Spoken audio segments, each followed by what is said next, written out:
Welcome to Helping You Thrive with Banterra Bank, a podcast that offers inspiration and information to help individuals, businesses, and communities to thrive. I'm Jennifer Spence, Director of Marketing for Banterra Bank, and I'm one of your co-hosts. And I'm Ben Kraft, Commercial Officer at Banterra Bank and also a co-host. First of all, I'm excited to be at our Banterra location in Cape Girardeau, Missouri. This is a change of pace from our studio in Marion, Illinois, and this building is very nice, very impressive. Just when you drive down Kings Highway, it's like Banterra, real large. It's always fun to come to Cape, and I love coming to visit this team. And today we are actually going to produce 3 podcasts from this location, and this episode is featuring our one and only Phil Moore, Market Executive for Banterra's Southeast Missouri region, and we also call him the voice of Banterra. Let's talk about why we call you the voice of Banterra. Well, so I guess we had some recordings that needed to be done, and I was talking with Brian, and he was like, "Hey, would you be open to recording some of the phone script for the phone system?" And I was like, "Sure, yeah, I can do that." Yeah. And so it kind of. I've used you for radio spots too, and I guess your fame was beyond the phone system. I think the phone system came probably from the radio spots when we were doing that deal downtown. So anyways, it's nice to have a professional voice. As soon as Phil started talking, I knew immediately why he was chosen as the voice of Banterra. But when you call Banterra, you might hear Phil's voice, or you might hear him on a radio spot here and there. But anyway, glad to have you, Phil. Glad to be here. So we did a podcast recently with our market executive in Evansville, the All Things Evansville episode. And Phil, you've graciously agreed to do one for All Things Cape Girardeau. So that's what brings us here today. We'll cover a variety of questions, but basically it's just a nice overview of the town, get to know the area a little bit, some fun facts, maybe some recommendations on places to eat or something like that. Would be great. Your involvement in the community. That's the plan today. So you ready to kick this off? Let's Phil? do it. All right, let's do it. So, but first, before we get to Cape, Phil, let's learn about you. If you could tell us a little bit about yourself and your background, why you joined Banterra, your history with the area, and so on. Sure. Yeah. So my family moved to Cape in 1979. So I was 9 years old. So 4th grade. A lot of people think I've lived here my whole life, but I mean, pretty much all that mattered, I've been here, but we actually moved here in 4th grade. So I grew up, went to the public school here in Cape, and graduated from there, went to SEMO here in town, and ended up meeting and marrying a girl that lived one town over. And so we ended up just staying here, and I've grown up here my whole life. My mom was actually a nursing administrator, and one of the local hospitals are the ones that actually headhunted and found her and brought us to Cape. So my mom was a business person in Cape and involved with the chamber. And so growing up, I was always known as, Joanne's son. Oh, you're Joanne's son. And my mom moved away from the area and then moved back. And now as she's come back, when she's out and about, she says it's kind of interesting because now everyone refers to her as, "Oh, you're Phil's mom." So it's kind of flipped. Yeah, they kind of turn. So that's kind of interesting. You've had a great role model in that, and you guys are so involved in the community, the Cape team. So I didn't know that background on your mom. That's pretty she kind of modeled that and saw her involvement with chamber and the community and community involvement. So on these, I sort of like to give a little bit of history and perspective on where Cape Girardeau is. Not all of our listeners are Midwest, or we've got branches and things out in the western region of our United States. So Cape Girardeau is located in southeast Missouri. It's right on the Mississippi River. It's actually in 2 counties, Cape Girardeau and Scott. Right. You can correct me on any of this if I'm we wrong border here. We have some stuff right in the edge of Scott County. Yeah, it's about 60 miles from Carbondale, Illinois. If people are familiar with SIU, that's where Carbondale is. 100 miles from St. Louis, 150 miles from Memphis. So pretty centrally located. The population for 2025 estimate is about 40,818. Right. And that's a little bit of a growth from 2020. And the Cape Girardeau-Jackson metropolitan area is estimated at actually having about 98,000 plus residents. So now that everybody has an idea of Cape Girardeau and the size, Phil, I'm going to let you tell them a little bit about the history. History lesson time. History lesson time. So one thing to kind of parlay on what you're saying. So when you drive in Cape, it feels like it's a lot bigger town than 40,000 people. And one of the things that a lot of people don't realize is we are the central hub for shopping, for medicine. We have 2 major hospitals here. And so we're the largest town between St. Louis and Memphis. So we draw further than just Cape Jackson. We draw into Southern Illinois. People come to Cape for medical and shopping. There are people that come from the South, Sykeston, all the way down to the Arkansas border. So all areas come to Cape for shopping and medical. So on any given day, we'll have over 100,000 visitors in our town on a daily basis. So that makes the town be able to support a lot more, even though there's not that many residents in town. So we have a lot of visitors in town. So it makes the town feel bigger. When you drive in town, it's like, how is this town only 40,000 people? Because it feels like it's a lot bigger town than what it really is. During the day, the population booms on top of having the university as well. So, but history of Cape is kind of interesting. So it goes back to the early 1700s.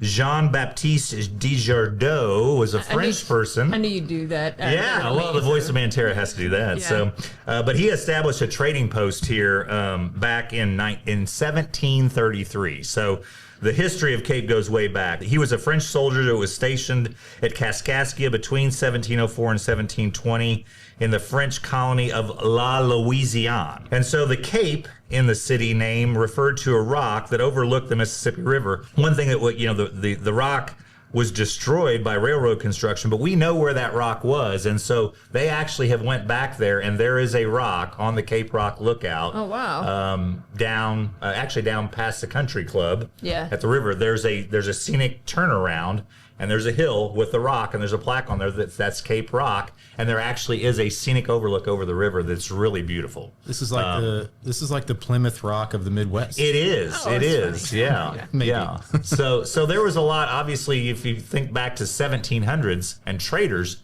I mean, there was a lot of activity with the river, and this was a stopping point. And it became a stopping point for a lot of things even beyond the 1700s, because we have a lot of Civil War history.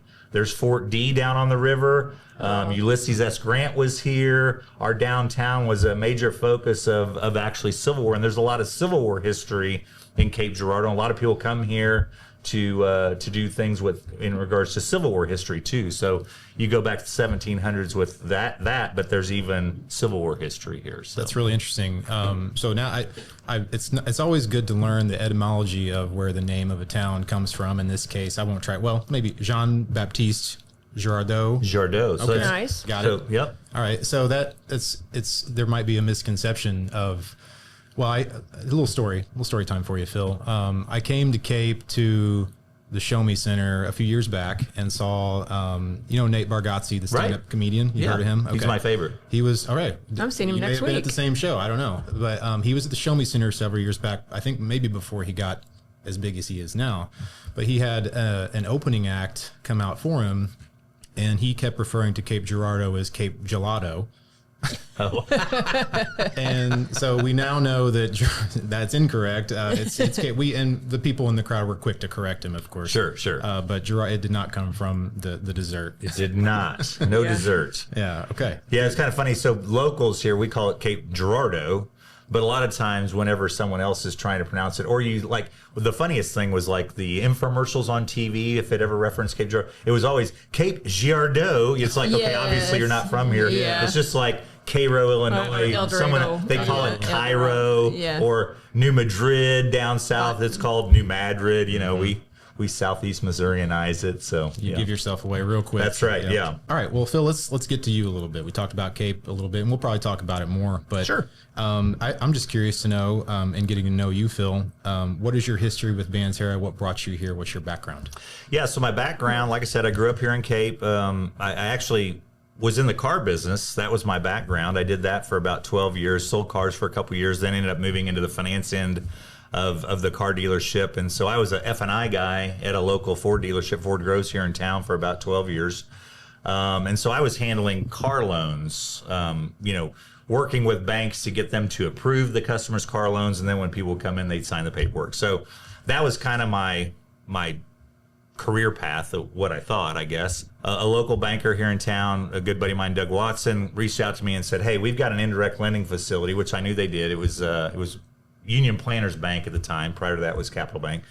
And he said, we need someone to take over that indirect lending facility.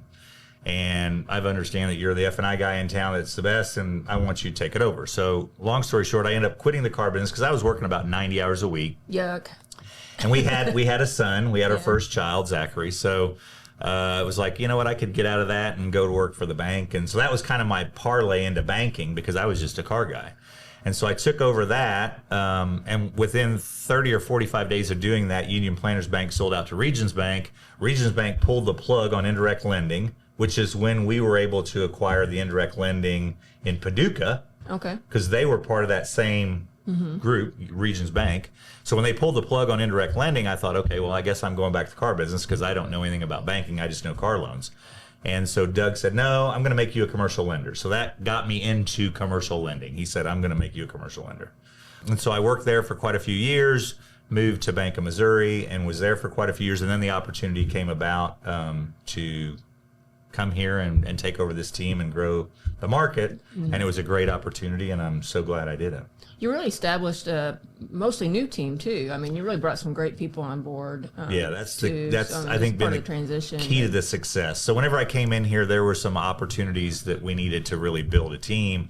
And so the first person I brought in was Michelle Jones, who's my branch manager. Her and I had known each other since we were little kids and both worked at the same bank, or different locations, but the same company. And so she had a lot of experience. So I called her one day when I came here. I said, hey, you want to go on a ride with me? And she's like, what do you mean? I said, an adventure. She goes, an adventure? I said, yeah. I said, I need a branch manager, and you're who I want. And yeah, so she's fantastic. Yeah, so she came on board. She's got tons of experience. That's probably the biggest thing I can brag about is this team, is we just have such an experienced team. It's a small team. We only have 10 people. But in those 10 people, we have over 200 years of banking experience divided up amongst 10 people. Yeah. So whether it's private banking or commercial lending or mortgage. Correct. You know, it doesn't matter. If you're coming in to open a new account, Kim has been in the business for 30 years. Michelle's been in the business 30 years. I've been in the business 30 years. David on commercial lending has been in the business over 40 years. Mortgage, Annette's been doing it for 30 years. I mean, when you're dealing with someone, it's not like they don't know what they're doing. It doesn't matter where you're coming in. We have experienced people here that can take care of you. It's always really a team effort too. I mean, you can tell you guys work well together. And Indeed. Probably because they have an entertaining boss. But, that could be part of it. So we'll go back to, sometime I want to go back to the fun stuff to do in the city and anything, but I want to continue down this path of Banterra and you coming here. So let's just talk a little bit about Banterra when we started in Cape Girardeau. I know some of this is before your time. Sure, you and I can both go back and forth on this and some of it, but I know that we established a loan office first in 2006, and if you want to take it from there. Sure, yeah. So we established a loan production office in 2006. We had a temporary office just up the street here, and they kind of basically just started doing loans and building deposits and trying to build a branch here, which is a major undertaking because our town is very, very well banked. I mean, there's a lot of competition. So if you're gonna step your foot in this market, you've really got to be committed to being a leader in the market and a lot of competition. So this area actually where the bank sits was really kind of an eyesore. It was kind of on the edge of the runway the waterway that we have here, and was not developed. And so Banterra Bank partnered with the Rhodes Group, Scott and Mark Rhodes, and they did a joint development of this property where we came in as the anchor tenant. I guess we're not really a tenant. We own our portion and negotiated that whole process. We're on the first floor. Yes. Yeah, we've got the first floor, and so the building is actually called the Banterra Center, and so this was about a $7-8 million development that we did jointly with them, and really kind of changed the scope and the look of this part of town, this corner of town. So it's like you said, when you come down Kings Highway, it's a very prominent building. It's a very beautiful building, and the inside of it is very nice. There's Chow is here, so we got a nice restaurant, high-end restaurant, and then all the tenants upstairs. So it's been developed very nicely. Yeah. So that was in 2013, I think, is when we developed this building.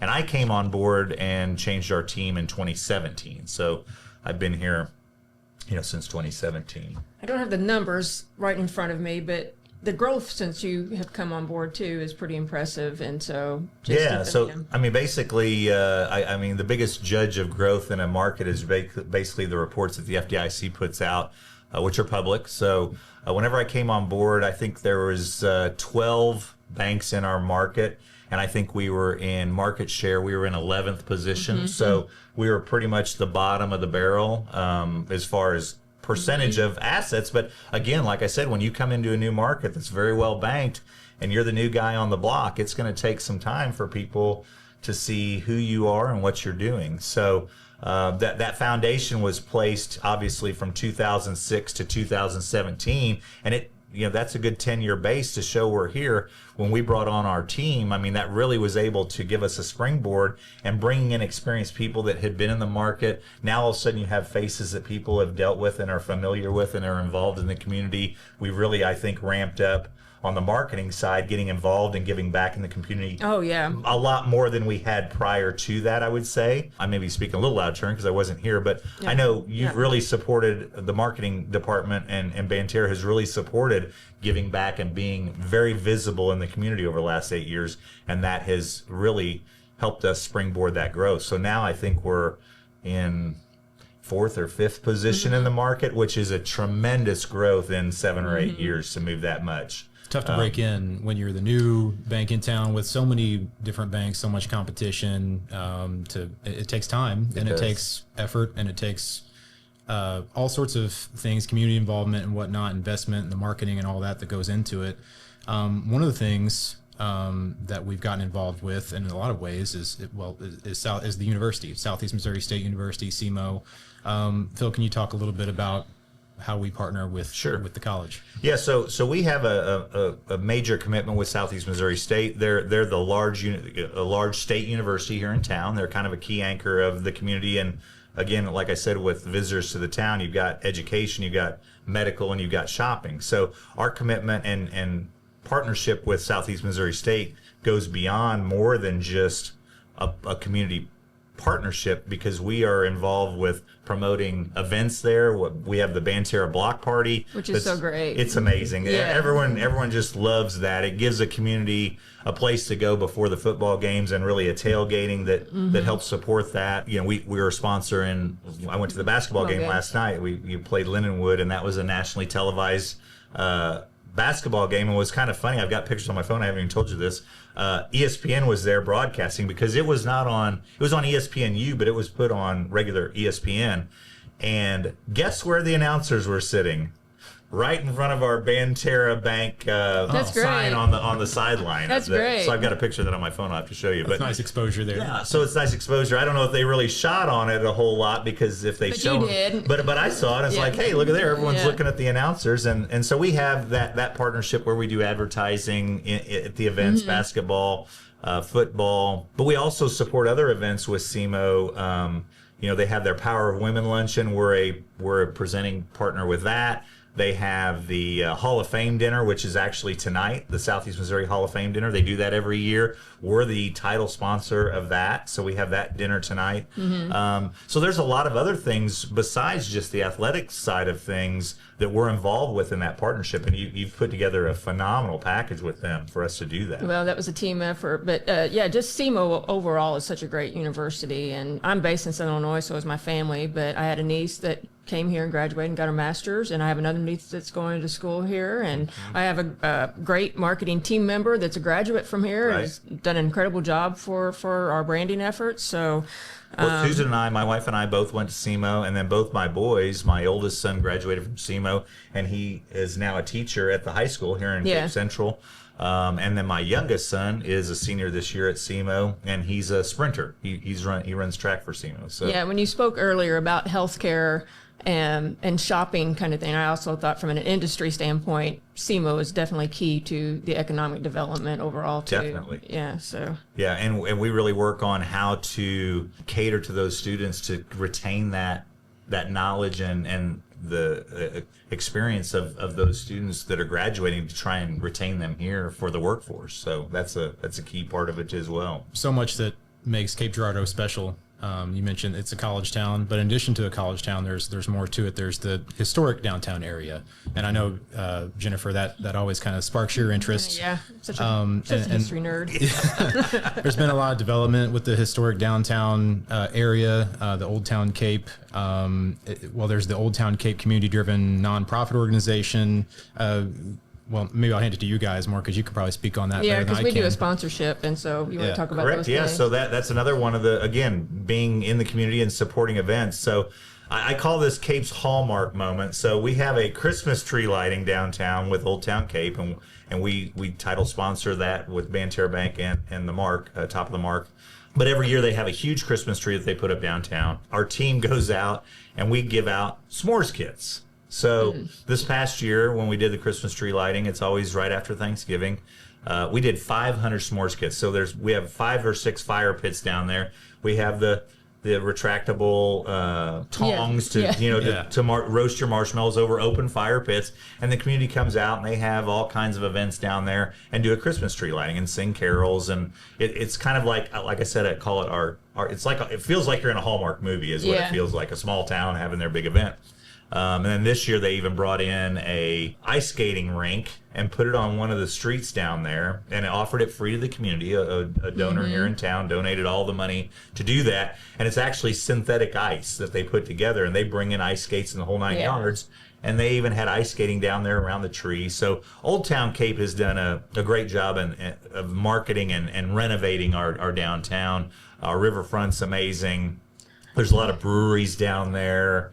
Shopping, boutiques, and gift shops. We have a casino downtown now too, so Cape does have a casino for people that want to for the do listeners, it is right along the river, right after you cross the bridge, and then SEMO's, adjacent to it. And I have been coming down here since we've opened, and I can really see the progress that Old Town Cape has made. And it's a Main Street accredited, for those that are familiar with that National Main Street program. Main Street. Yeah, they've just done a fantastic job with all that. So, and the other thing downtown too, just again talking about things to do when you come to town, the River Campus, SEMO's River Campus, is right next to the bridge, and that was an old building that was renovated and turned into the River Campus, and they have a lot of events there too, as far as plays and musicals. And so the town again draws a lot of things, not only for entertainment, but shopping, medical, like we talked about, education. It's got all the components. I guess on that note, this might be a good transition to just talk about things to do in general in Cape too, because I know we sponsor some other things like Cape Catfish and those kind of things too. So. Yep. So we have a summer baseball league, Cape Catfish. That's basically they recruit and get players from collegiate teams all over the United States, and they compete. They've been very successful and won their the end of the year conference championships a couple years. So that's at the old Kappahaw field. So the old Kappahaw field is kind of an old school. The Cape Kappahaws were there forever, and they were the oldest woodbat baseball team. So that facility is kind of a throwback. It's not like your new big blown out stadiums.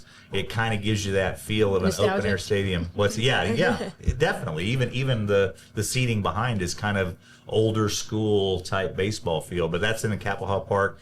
So the Kappahaws play there. That's also the field that Southeast Missouri State uses for their baseball team, and then the city uses it as well. So between those three partners, Cape City, the Indians, and the Catfish all play at that field. So you have entertainment like that. Like I said, I mentioned the SEMO events at the River Campus, so there's that kind of enrichment. You've got multiple golf courses here in town. There's four golf courses here in the area that are all within driving distance. Bent Creek.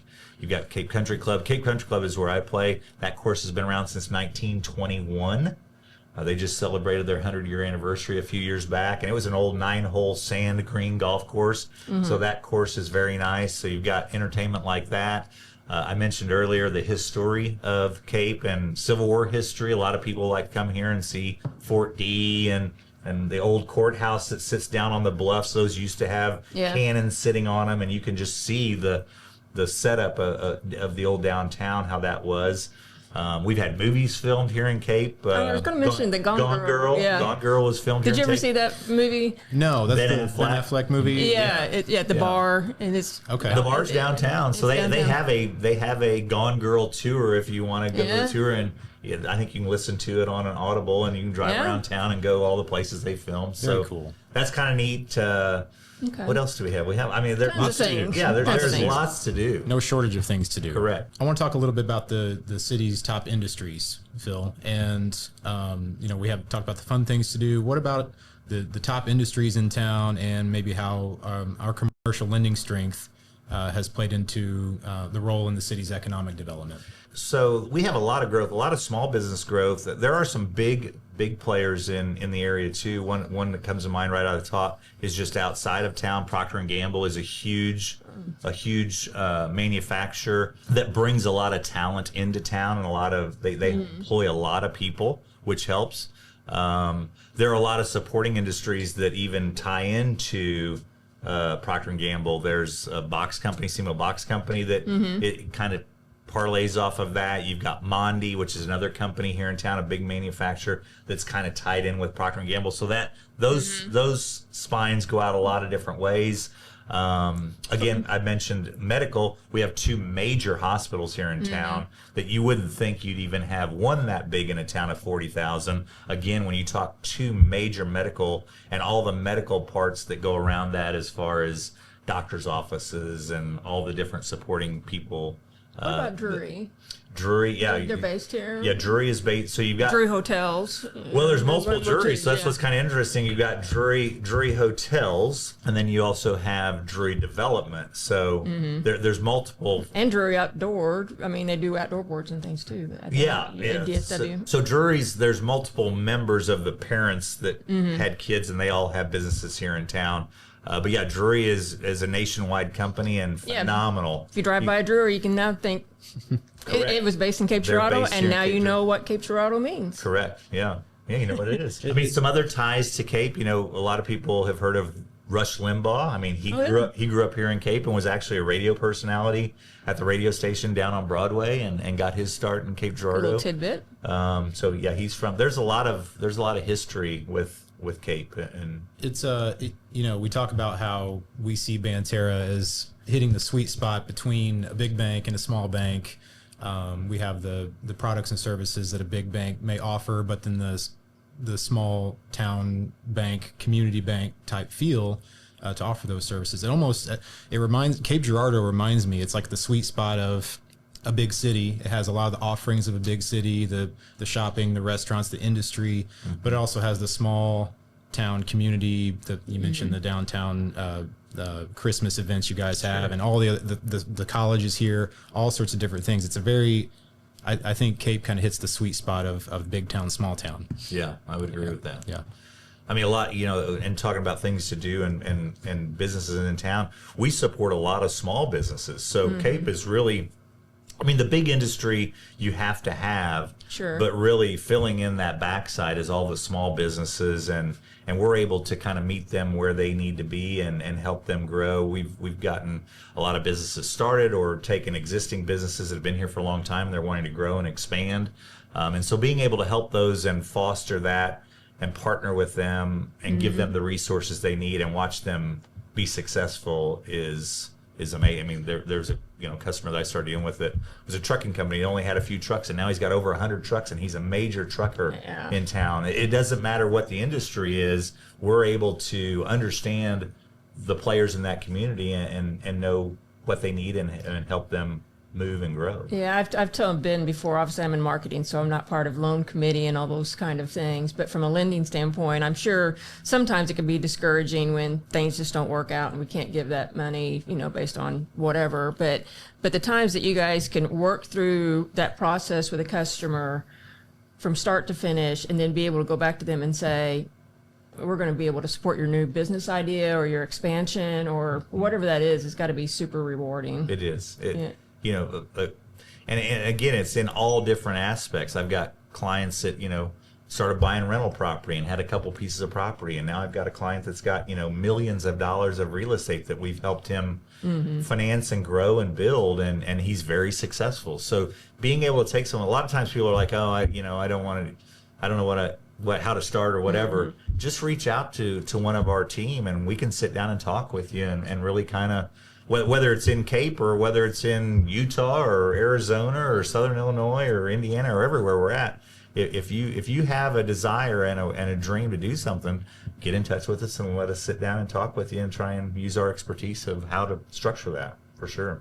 Anything we're missing on Cape Girardeau, Phil? We've covered a lot, but any recommendations you might have on things to do, places to go? Yeah, what's your favorite restaurant? I'm just curious. I'm hungry. You're hungry. Well, my family, a lot of times, I mean, we hit a lot of different places. Sedona right up here is a place we like to go to. Yeah. We like Mexican, so we go to Seis a lot. Yeah. We get Mexican. Broussard's downtown. Oh, if you yeah. like Cajun. There's a lot of options. There's a lot of, I mean, there's a lot of the, major name restaurants in town. But there's a lot of Good small local. little local places that are places you just can't. Anytime we are out of town, we like to go places that we don't want to go to a Golden Corral or a chain restaurant. Find the local Applebee's place. or whatever. Yeah. Find some place that's kind of local. So we have a ton. I mean, I could sit here and rattle off for hours all the local better restaurants in not. town. Yeah, we probably don't have time for that, but there are a lot of good places to go get some food here in town. We do always like to end with a fun question, a little tidbit fact that people may not know about you, or maybe your favorite book, favorite movie, favorite trivia, anything. Well, I would say probably something that a lot of people don't know about me is actually my oldest son is a sneakerhead, and so I started with him doing that back when he was 15. So he's 24 now. So for the past 9 years, he and I have been navigating the sneaker world, and so I kind of have started collecting shoes. So I kind of have a little bit of a shoe collection. Is it mostly Nike? I mean, not all? Well, It's pretty much like Jordans. You know? Well, as soon as Phil walked in the door, Those are. as soon as Phil walked into the door today, I noticed the mid '80s era Jordan 1s. Yeah. Yeah. It immediately caught my eye. I was like, You "What's can tell going it's on Friday here? today. That's right. Yeah, sorry, I Casual showed Friday. you my casual Friday What's jeans going there, on but here? Yeah. yeah. So he knows his stuff. So I have a little bit of a sneaker collection. My son has a much more amazing sneaker collection than I do, but I'm kind of a Jordan guy because in '85 I was Yeah. 15 years old, and so Yeah. I was kind of around, but didn't have the resources to be able to have those back whenever I was 15. So now that I'm 55 That is a and I have a kid thing. that's into it, so. Do you have a favorite Jordan sneaker? Jordan ones. The Jordan I one? mean, I have threes, I have fours, I have 11s. There's some that I don't care for. Those are pretty much. Seems like everyone that is into Jordans has a favorite. Yeah, ones, threes, fours, and 11s are kind of what I like, but I have more ones because I'm kind of an OG guy. So Tough to top that one. 85, 15 years old, and Jordan 1s came out, so that's kind of the classic Jordan to Yeah. me. So I have quite a few pairs of Jordan 1s. Plus, the color scheme can go with any. You can wear it to a SEMO football Correct. game, basketball game. It Yeah. works perfectly. I'm sort of scared when he said quite a few. Is there a number? Can we put a number on it? Yeah, I probably have 25 or 30 pair, so not Holy crazy. moly. My son probably has 100 pair. Okay. I mean, his collection's massive, but Wow. mine's not as massive. But that's probably just that's not total shoes. That's just tennis shoes. Like probably I need 25, to, 30 we're getting pair. into. I need a separate room in the house for that. Well, we have cubicle boxes that you display them in that keep Yeah. them from getting dusty. So Yeah, they're all it's like stacked my and in niece and her display husband, yeah. boxes. Very So good. yeah, I love it. I love it. That's a good one. there you go. That's great. This has been great, Phil. We appreciate you coming. Yeah, well, thanks for your time. We appreciate us. Yeah, thanks Coming for to your coming. place. Yeah, sorry. I'm glad y'all came. It's always fun. Yeah. I always like it when Jennifer comes to Cape. So it's And Ben, because you don't get to see Ben Ben. too. yet. Well, this is a First treat. time. I got Ben too. Yeah. Thanks, Phil. Listeners, don't forget to subscribe to Helping You Thrive on your favorite podcast platform or watch the videos on Banterra's YouTube channel. You can support the podcast by sharing on social media or posting a review. Follow Banterra Bank social media for all the latest news and promotions of Banterra and our communities. Our podcast today was recorded at our Banterra branch, located in the Banterra Center in Cape Girardeau, Missouri, and produced by Union Street Arts and Banterra's marketing department. You can find more information on Banterra at our website, banterra.bank. Thanks for joining us today. Banterra Bank, member FDIC.